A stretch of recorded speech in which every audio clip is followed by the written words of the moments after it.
नमस्कार, pulse 24 news देख रहे हैं आप और आपके साथ मैं हूं सुजल वर्मा। एससी आरक्षण को प्रभावित करने के विरोध में भारत बंद का आह्वान करते हुए दलित समाज के कई संगठनों ने जुलूस, प्रदर्शन और सभाएं की।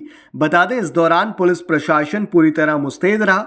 सुप्रीम कोर्ट के एससी आरक्षण में क्रीमी लेयर लागू करने की इजाजत देने के खिलाफ बुधवार को दलित आदिवासी संगठनों ने 14 घंटे का भारत बंद का आह्वान किया था। इस भारत बंद के समर्थन में रुड़की में कई कार्यक्रम आयोजित किए गए, जिसमें रुड़की नगर निगम के सामने चौक से भीम आर्मी और आजाद समाज पार्टी के कार्यकर्ताओं ने जुलूस निकाला। जुलूस नगर निगम और आजाद चंद्र शेखर चौक से होते हुए रोडवेज से निकलते हुए ज्वाइंट मजिस्ट्रेट कार्यालय पहुंचा, जहां बहुजन समाज पार्टी के जिला प्रभारी मेहरबान अली के नेतृत्व में कार्यकर्ताओं ने राष्ट्रपति को ज्ञापन भेजा। उन्होंने कहा कि आरक्षण में क्रीमी लेयर करके समाज को बांटने का काम किया जा रहा है, जो नहीं होने दिया जाएगा। इसके साथ ही जातिगत जनगणना की मांग भी की गई। दूसरी ओर दलित समाज के कई संगठनों ने नगर निगम स्थित अंबेडकर प्रतिमा के बाहर सभा की और फिर जुलूस निकालकर ज्वाइंट मजिस्ट्रेट को ज्ञापन सौंपा।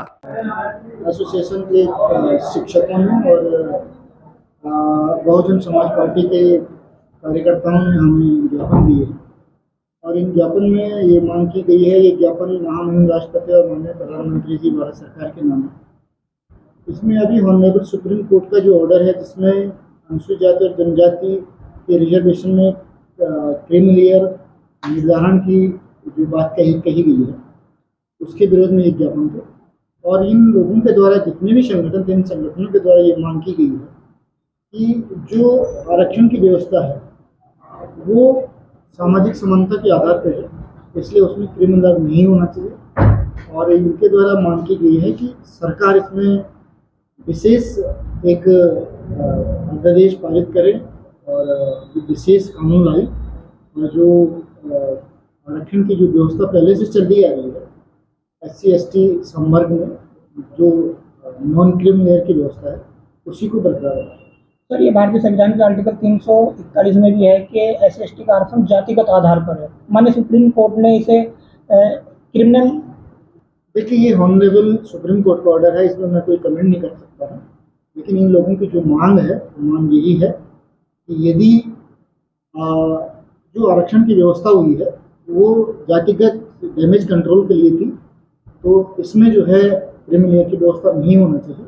ये आर्थिक आधार पर नहीं थे, तो इसमें क्रीमी लेयर की व्यवस्था नहीं होना चाहिए। और मांग की गई है कि सरकार को इसमें विशेष कानून ला करके इस आदेश को जो है रद्द किया जाए। बहुत शांतिपूर्वक तरीके से किया है। मैं आपके मीडिया के माध्यम से यहाँ के प्रशासन का भी धन्यवाद करता हूँ। मैं बहुजन समाज पार्टी का जिला प्रभारी हूँ और यहाँ मैं ही लीड कर रहा था बहुजन समाज पार्टी की। 5 विधानसभा हमारी यहाँ लगी हुई थी, 6 विधानसभा हमारी हरिद्वार लगी हुई थी। मैं आपके माध्यम से SDM साहब का भी धन्यवाद करता हूँ कि कानून व्यवस्था में भी उन्होंने बहुत अच्छा हमारा सहयोग किया। कहीं कोई ऐसी घटना नहीं घटी जिससे आने वाले समय में हमारे बच्चों को या किसी और को उसका नुकसान भुगतना पड़े। उसके लिए धन्यवाद के पात्र हैं। और जो बहन जी ने हमें आदेश दिया था कि शांतिपूर्वक तरीके से SDM के माध्यम से हम लोगों को राष्ट्रपति के नाम ज्ञापन दिया है, उस काम को हमने कर दिया है। आगे जब तक इस कानून में कोई संशोधन नहीं होगा, परिवर्तन नहीं होगा, आगे भी हम लोगों की ये लड़ाई जारी रहेगी। आज ये पूरे देश के अंदर धरना प्रदर्शन था, लेकिन इसके बाद में हमारी लड़ाई जारी रहेगी और आगे बहन जी का जो दिशा निर्देश होगा उसका हम सभी कार्यकर्ता पालन करेंगे। 2 अप्रैल के आंदोलन के बाद वो कुछ अलग था, उसमें हमारे समाज के कुछ लड़के भी चले गए और कुछ नुकसान भी, सरकारी संपत्ति को भी नुकसान पहुंचाया। इस आंदोलन में माननीय बहन जी का आदेश था कि किसी को नुकसान नहीं पहुंचाना है, ये शांतिपूर्वक तरीके से आंदोलन करना है और अपनी बात को हम मनवाने में सक्षम रहेंगे, ऐसी मुझे उम्मीद है। माननीय बहन जी हमारी लड़ाई लड़ रही है। जब से ये आदेश आया है, बहन जी प्रेस के माध्यम से, ट्वीट के माध्यम से सरकार को जता रही है।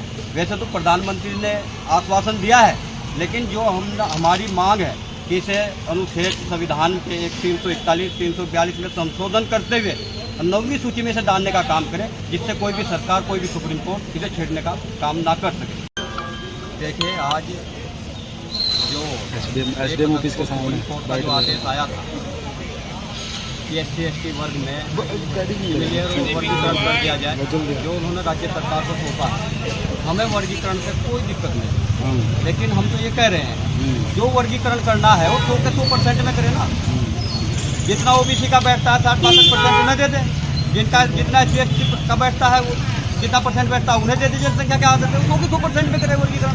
हम कब मना कर रहे हैं, वर्गीकरण करें, लेकिन ये SC/ST वर्ग के लिए ही क्यों वर्गीकरण कर रहे हैं सुप्रीम कोर्ट या भारत सरकार? भाई वर्गीकरण अगर उनको करना है, ओबीसी का 62% या 60% जितना बैठता है उसे दे दे, जितना अपर कास्ट का बैठता है उसे दे दे, जितना SC/ST का बैठता है वर्गीकरण करके उसे दे दे। और वर्गीकरण इसमें तो करना चाह रहे हो, लेकिन जो सुप्रीम कोर्ट में और हाई कोर्ट में जज बैठे हैं, जिनके बाबा, जिनके पोते, जिनके बेटे, जब से देश आज़ाद हुआ अब तक वही जज बनते आ रहे हैं, वहाँ वर्गीकरण क्लियर क्यों नहीं है? क्या कभी मीडिया ने, क्या सरकार ने उसके बारे में सोचा है? नहीं सोचा है। सिर्फ SC/ST ही उन्हें दिखता है, क्योंकि ये दबा कुचला समाज है। इसे बाबा साहब ने संविधान के माध्यम से थोड़ा ऊपर उठाने की कोशिश की थी, लेकिन सरकारों की नीयत ठीक नहीं है और सरकारें चाहती है वहीं के वहीं रहे।